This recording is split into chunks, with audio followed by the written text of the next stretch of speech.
right? Yeah. But after those big three, I think we got two more names that deserve to be, you know, pretty high up in the overall ranks. Okay. Um, that's Emmett Johnson out of Nebraska Yep. and Singleton from Penn State. Jesse, man. Oh. So, Emmett Johnson, a little known fact that my dad dropped on me. He's from Minneapolis. He's from the Okay. backyard of the Gophers. Obviously, he couldn't bring it home. Um, or we couldn't bring it home.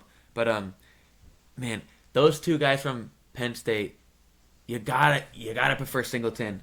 You want to talk about a shipwreck house?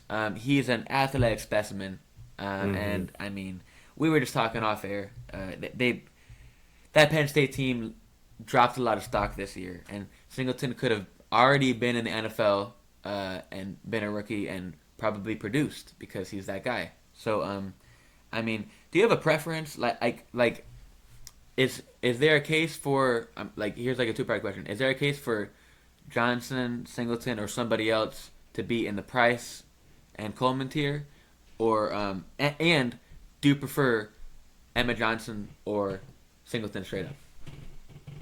I mean, I would go with Singleton because I feel like he just has he like you said specimen, right? Yeah. And he's got the speed. I think you're getting like a Jonathan Taylor type prospect out of him. Hmm. So he's definitely deserving of being right behind Jeremiah Love, and I think he's not going to get there until after the combine, when he just blows all the athletic testing out of the water, Yeah. and he's number one in the position, Hmm. you know, and they're going to have to put him up at number two. Yeah. He That's he going to is happen. he is so athletic. Like he was on the Bruce Feldman freaks list. Hmm. I mean, golly. So he's like even if so he could be RB2, he could be RB3. Even if that doesn't happen, like even if he like blows up the combine and he's still RB4 or 5, there's a world where he like Hmm. sneaks in the back of the first round here and like even like superflex drafts, because he's very very very strong prospect. And I mean, outside of Fernando Mendoza, there's no surefire guys. I mean, like if Dante Moore comes out, you really like him. Some people like Ty Simpson. I like. We're not talking about the overall dynasty landscape here, but like as far as running backs go, Singleton's great, and like even if he doesn't rise like he could, and that's very possible, where like him and Love are like 1A 1B. But Hmm. like even if that doesn't happen, that meteoric rise where he inevitably blows up the combine, like I could see him at 110, 111, 112 because like dude has production and he's gonna have really good testing numbers. So the draft capital should come. Yeah, and with that said, I think that's kind of like the end of the line that we can see guys being drafted from rounds three or higher.